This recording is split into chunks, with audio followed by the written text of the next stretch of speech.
Добар ден, добре дојдовте во вестите на Канал 8. Водостопанство Брегалница ќе згасне. Наместо него и останатите слични предпријатија, владата планира да основа ново акционерско друштво на ниво на држава што ќе се грижи за водостопанската дејност. Водостопанство Брегалница од Кочани, како и останатите предпријатија во државата што се занимаваат со истата дејност, од до година ќе престанат да постојат. Наместо нив ќе се формира ново акционерско друштво, што ќе ја извршува истата дејност, но ќе работи на ниво на држава. Досегашните водостопански предпријатија ќе бидат трансформирани во негови подружници. Таква новина е соопштена од страна на владата после неколку месечни испитувања и консултации околу ефикасноста и рентабилноста од работењето на правните субјекти што се грижеа за водоснабдување на земјоделските површини. Она што е цел со формирањето на акционерското друштво Водостопанство на Република Македонија е сериозно да се подобри степенот на давање на услуги кон самите земјоделци, да се обезбеди стручен кадар кој што ќе биде постулат, односно кој што ќе биде основа врз основа на која што ќе се реализираат овие инвестициски циклуси, стручни лица кои што ќе знаат како да ги ползуваат овие обемни средства кои што владата на Република Македонија ќе ги инвестира во оваа област со цел да се задоволат најквалитетно потребите на земјоделците. Според Ѓорѓиев, владата веќе објавила дека согласно формулираната стратегија за водостопанство се планира обемен и амбициозен инвестициски циклус на полето на водостопанството во висина од најмалку 20 милиони евра годишно. Парите би се искористиле за модернизација и развој, што најефективно и продуктивно би можело да се реализира преку едно централизирано оперативно тело. Ние очекуваме и веруваме дека со оваа наша одлука ќе обезбедиме можности за инвестиции во сферата на водостопанството, ќе обезбедиме вработување на лица во водостопанскиот сектор, стручни лица кои што ќе бидат носители на сите овие процеси на модернизација и на реформи во овој сектор, се со цел обезбедување на подобри услови, подобри можности за земјоделците, како предуслов за подобра дејност од нивна страна и производство на храна, што се разбира е интерес на целокупното население во Република Македонија. Согласно проценките на Бирото за судски вештачења, било утврдено дека постојат 3 групи на постоечки водостопанства, категоризирани согласно нивната продуктивност, и тоа водостопанства кои остваруваат позитивни резултати и работат со добивка. Такви се водостопанствата во Скопје, Битола, Прилеп и Радовиш. Во втората група се водостопанства кои остваруваат добивка, но кои треба да преземат активности за подобрување на наплатата, каде се водостопанските предпријатија од Куманово, Кочани, Кавадарци и Струмица.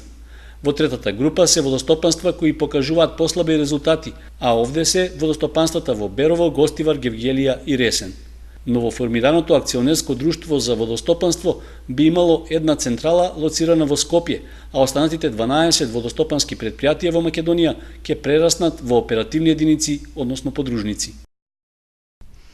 Нови бенефиции за семејствата што ќе згрижат деца без родители, лица со попреченост или стари лица.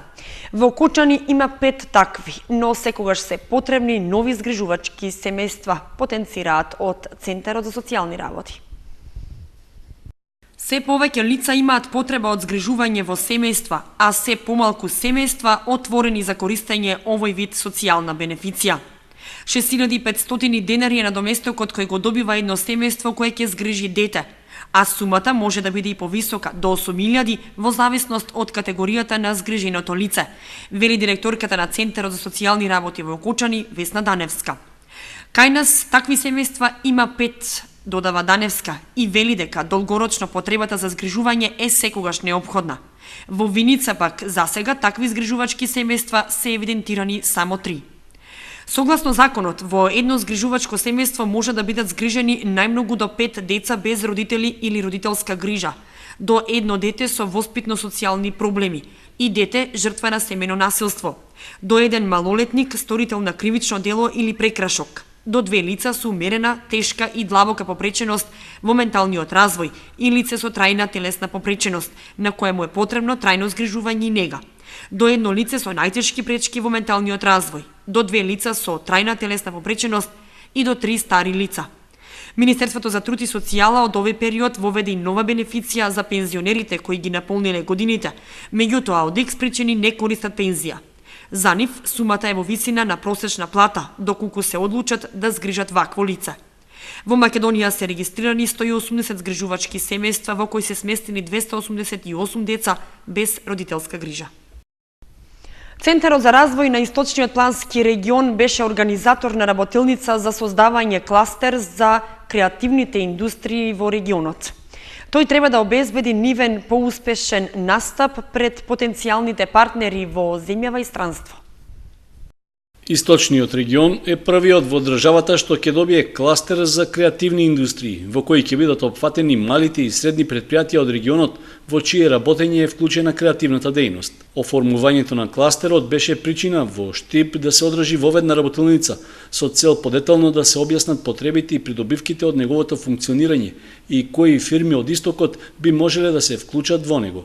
Организатор на работилницата беше Центарот за развој на Источниот плански регион, а таа е дел од проектот Вмрежување на мултимедијални центри во прекуграничниот регион Креатива. Ефектот во прв момент не може да се осети, ќе се осети кроз некоја година, кога овој кластер ќе почне да функционира и ќе почне да се извршува својата првична замисла, односно кога сите оние индустрии кои што спаѓаат во овој кластер ќе почнат да бидат распознавани баш преку овој кластер. Во креативна индустрија спаѓаат сите оние индустрии кои што има нешто креативно во нив, кои што има нешто авторско во нив, и тоа се голем број на индустрии, почнувајќи од архитектура, различните дизајни, дали е тоа на текстил, дали е на маркетинг агенции, па преку културата и културните уметнички друштва, се она што е поврзано со креативност. Според Жерновски, целта на оформувањето на кластерот е да се заштитат интересите на неговите членки,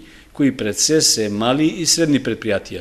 Тој треба да им го олесни настапот на различни пазари во земјата и странство, при што на нив можат да се појавуваат и заеднички, како еден бренд од Источниот регион. Оформувањето и профункционирањето на кластерот се очекува за почетокот на идната година. 560 граѓани поднеле барање за отпис на долговите во Кочанскиот центар за социјални работи. Од поднесените има барања со пониски, но повеќето се со високи суми на долгови. Од 18 август, денот кога започна мерката еднократен отпис на долгови во Центарот за социјални работи во Кочани, барање поднеле 560 граѓани. Од Центарот велат дека има поднесено барања за отпис на долгови со ниски суми, но и доста високи, но дека во тоа не навлегува Центарот. Од и таму само се поднесуваат барањата, а дали истите ќе бидат прифатени или не, одлучува Министерството за финансии. Од почетокот, од 18 август до денес имаме досега поднесено 560 барања за еднократен отпис на долговите.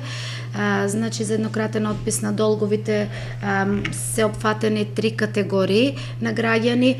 Во законот, корисниците на социјална и постојана парична помош, невработените лица, активни баратери на работа во текот на 2013 година и лицата кои што претрпеле, се нашле во одреден социјален ризик, односно претрпеле смрт во семејството, потешка болест или инвалидитет, сето тоа во периодот од 1.1.2009 до 31.12.2013 година. Поднесените барања ги поднасаме до Министерството, потоа Министерството за финансии има формирана комисија и на ниво на влада имаат таа комисија ќе ги разгледува и благовремено ќе добијат граѓаните известување дали им е прифатено или одбиено барањето. Отпис лицето може да побара за долгови настанати до 31 декември 2013 година за кредитни картички, пречекорување на трансакцијски сметки и потрошувачки кредити кон деловните банки и штедилниците, за електрична енергија кон ЕВН, топлинска енергија кон топлификација и радиодифузна такса кон Македонската радиотелевизија. За поднесување барање во Центарот, барателот треба со себе да носи копија од лична карта, ако е во брак, и лична карта на брачниот другар, извод од матична книга на венчани, писмена согласност од лицето и од брачниот другар за обезбедување податоци за статусот и долг од надлежните институции и доверителите. Зависно од причината која се бара, треба да се поднесуваат и следниве документи. Ако лицето кое е поради смрт на брачниот другар не може да ги плаќа долговите, задолжително треба да достави извод од матична книга на умрените за брачниот другар. Ако лицето има потешко заболување, задолжително треба да остави медицинска документација од која може да се утврди диагнозата. Ако долгот е за искористена електрична или топлинска енергија, задолжително треба да се достави копија од последната сметка, потсетуваат од центарот. Запуштеност на околината на локалните патишта е причина за намалена безбедност во сообраќајот. Таков пример е патниот правец кон селото Подлог, поточно пред неговиот влез, каде сообраќајната сигнализација е прекриена од грмушки и трева. Висока трева и грмушки ги прекриваат двете страни на локалниот патен правец кон селата Подлог и Мојанци. Од нив не може да се види сообраќајната сигнализација. Специфичен пример е делницата во близина на мостот на Кочанска река на влезот на Горни Подлог, каде вистинска енигма е дали има или нема сообраќајен знак. Коловозот на мостот е стеснет и не дозволува истовремено преминување на две возила, односно, она што излегува од селото треба да застане за да го пропушти другото од спротивен правец. Ама тоа го знаат возачите кои живеат во селата или пак кои почесто поминуваат одовде, а за останатите сообраќајните знаци за првенство на минување и предупредувањето за опасна кривина се совршено сокриени, исто како да не постојат. Утравите не се гледа, а иначе стоп за овие натам, обавезно. Наградна игра, ако го најдеме. Таму е утравата. Треба да се очисти, травата не се види. Нека па знаеме си. Не мора тоа. Кој знае, знае, а кој не знае? Па ова е општина, не е играчка. Патниот правец кон Подлог е фреквентен и дневно по него поминуваат и по 1000 возила, велосипеди, запрежни коли и пешаци. Нивната безбедност е загрозена поради неодржувањето на околината на коловозот, што е во надлежност на Кочанската локална самоуправа. Кај мостот навлегување во Подлог пак, воопшто ни нема сообраќаен знак што ќе предупредува на опасната црна точка. Местното население знае што треба да се стори, но очекува реакција од одговорните за локални патишта. Он си стои знако, важно нема кој да очисти, па да се гледа знако. И сега кој дојат на мостот, тога кој да помине. Опасно, многу опасно, а и оваа трава сега баш во ова време кога е баш у вегетација, многу е висока и нема никаква прегледност. Оваа од лева страна кој иде или десно од обратна страна. Треба и травата да се искосе или да се уништеда со праскање и знак од прилика кој има предност да се знае. Токму на мостот кај Подлог имало повеќе сообраќајни несреќи, при што постојната ограда неколку пати завршувала и во речното корито заедно со возилата. За среќа се поминувало без жртви, само со материјална штета и телесни повреди. Реакциите на возачите и на местното население е само подсетување до одговорните во општината да реагираат што побрзо, за да не се случи нов сообраќаен инцидент. Подобрување на инфраструктурата на стадионот и условите за време на одржување на надпреварите се барањата на сајмените на состанокот кој се одржа помеѓу навивачката група, полицијата и претседателството на фудбалскиот клуб Осогово. Сајмените со апел до општината и градоначалникот Димитровски да престанат да го тероризираат спортот во Кочани и под итно да го кренат за скала повисоко. Не може да се има квалитетна и квантитетна навивачка група ако нема квалитетна игра на теренот, рекоа сајмените на состанокот кој по иницијатива на полициската станица Кочани беше свикан и на кој присутни беа представници од полицијата, од раководството на градскиот фудбалски клуб Осогово и од навивачката група. Целта на состанокот е потикнување на соработката помеѓу полицијата и членовите на навивачката група, од аспект на создавање на услови за безбедност на одигрување на спортските надпревари, како и градење однос на меѓусебна соработка и доверба. Присутните беа запознаени со законските регулативи што ја третираат оваа проблематика, пред се законот за спречување на насилство и недостојни однесувања на спортски надпревари. Инспекторот Хаджи Паунов воедно упати и апел до сите граѓани кои што би присуствувале на спортска манифестација, како треба да се однесуваат. При влегување во спортскиот објект, истите не носат со себе алкохол, односно пред и за време на одржувањето на надпреварот не конзумираат алкохол, потоа да не носат со себе предмети со кои што би можеле да повредат некој друго лице или пак да не носат со себе опасни орудија со кои што би можеле да го нарушат јавниот ред и мир, да не носат со себе транспаренти со непријатна и вулгарна испишени со непријатни вулгарна содржина и посебно транспаренти кои што предизвикуваат повикуваат на верска омраза и нетрпеливост. Семените го поздравија состанокот инициран од полицијата, но дадоа и своји забелешки.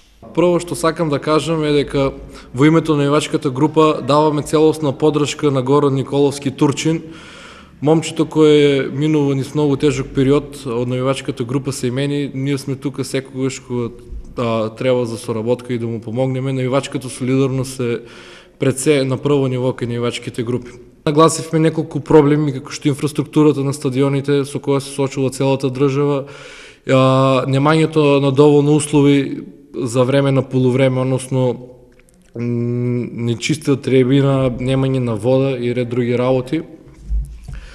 Ова прилика сакам да искористам да апелирам до општината Кочани, градоначалникот и до другите релевантни лица да престанат да го тероризираат спортот во Кочани и да преземат некои поголеми, односно соодветни активности да го кренат спортот скалило повеќе, затоа што моментално се наоѓаме на самотно дно, а навивачката група Семени играат Кочани знаат што значи спортот во Кочани, затоа што во почетокот и средината на 90-тите Кочани е важен за еден од најспортските градови во регионот и пошироко, и во истиот тој период навивачката група Семени е била една од најдобрите во државата. Како главен виновник сакаме да потицираме општината пред се заради незиниот однос кон клубот, затоа што и ние бевме овде во клубот и сега знаеме како е управниот одбор се соочува со истите проблеми, односно немањето на финансиска поддршка. Семените како навивачка група со подолга традиција имаат големо искуство во одржување на надпревари со висок ризик. Се сложија со полицијата дека подобро е на трибината да има редари отколку полициски службеници и истакнаа дека секогаш ќе настојуваат да го поддржуваат Осогово како клуб и како традиција со нераскинлива врска од долги години. Најавија организирање на неколку надпревари по повод 90 годишнината од фудбалскиот клуб Осогово. Ваквите состаноци се од голема корист за фудбалскиот клуб и во целост ги поддржуваат, рече на состанокот председателот на клубот Бранко Богатинов, и додаде дека со скромните средства со кои располагаат ќе се потрудат да обезбедат услови за нормално одвивање на фудбалските надпревари. Се напомена на состанокот дека треба да имаме редарска служба. Ние тоа ќе го сториме и го чиниме во делот кога имаме некој надпревар од висок ризик. Така да имаме редарска служба на влезот на вратата, секој посетител се претресува. Има една добра забелешка на нивната трибина, западната, треба да ја изчистиме. Тие сакат таму да бидат како навивачка група, него таму треба малку да обрнеме внимание ние како управа со комуналното јавно предпријатие Водовод, да можеме да санираме, таму има плочи, така да не дојде до некои несакани последици.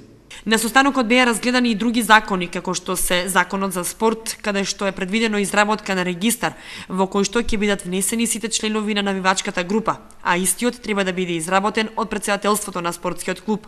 Беа споменати и правилниците од Фудбалскиот сојуз на Македонија, а тоа е правилникот за безбедност на фудбалските надпревари и за надпреварување на Фудбалската федерација на Македонија. Трите страни, полицијата, сеимените и представниците и играчите на Осогово договорија пријателски фудбалски надпревар кој ќе има за цел да ја зајакне заедничката соработка.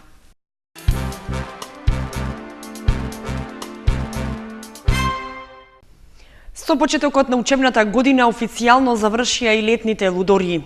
За ова лето заврши со работа базенот во Кочани, а викендов со намалување на цените на пијалоците официјално се затвора и дискотеката Аква. Заврши сезоната на летните лудории. Со стартот на учебната година и официјално беше затворен Кочанскиот базен за оваа летна сезона. Викендов што следи е последен за работа и на дискотеката Аква. В петок се планира забава со Прилепска пивара, а тоа значи дека пивото ќе се продава по намалена цена од 40 денари. Присутните ќе ги забавува диџеј. За в сабота се најавува гостување на групата ИГД Коке од Струмица, кога посетителите ќе можат да уживаат во убава изведба на свирење виолина од страна на членовите на групата. Официјалното затворање на дискотеката Аква ќе биде в недела, кога организаторите најавуваат добра забава со познати диџеи, а сите пијалоци, алкохолни и безалкохолни, ќе бидат по намалена цена од 40 денари. Ова лето базенот и дискотеката Аква доби нови собственици кои направија граѓаните на Кочани и соседните општини пријатно да се чувствуваат и забавуваат со новите содржини кои за таа прилика ги обезбедија.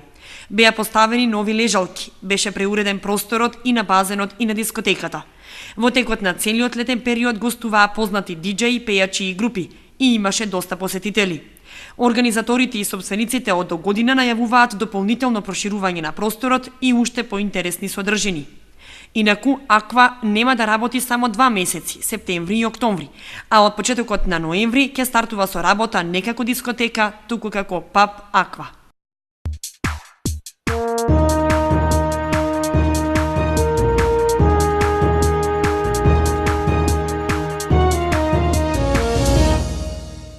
Викендов во Кочани ќе се одржи отворено првенство на Македонија во тенис за млади тенисери до 14 години.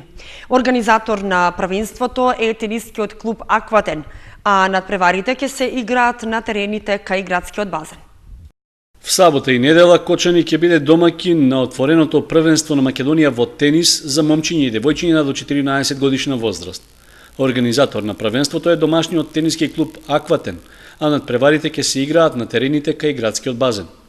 Од клубот рекоа дека пријавувањето за учество на заинтересираните ќе трае до петок, со цел да се обезбеди поголема масовност.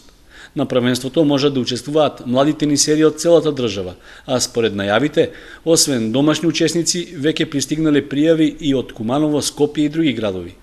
Ждребувањето на двојките ќе се изврши в сабота, кога се играат и елиминационите надпревари. Според одзивот, се очекува да се оформат по 10 двојки во машка и женска конкуренција. Полуфиналните и финалните мечеви ќе се играат в недела. Од Акватен најавуваат дека за 10 дена се планира организирање на уште едно отворено првенство на Македонија, но за тенисери и тенисерки до 16 годишна возраст. Двата тениски турнири во Кочани доаѓаат по неколку годишно затишје, што пред се беше од технички причини. Од клубот велат дека сега тие се надминати и условите околу терените овозможуваат организација на посериозни надпреварувања.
Вестите завршија, ви благодариме што бевте со нас. Следете не и на канал8.мк.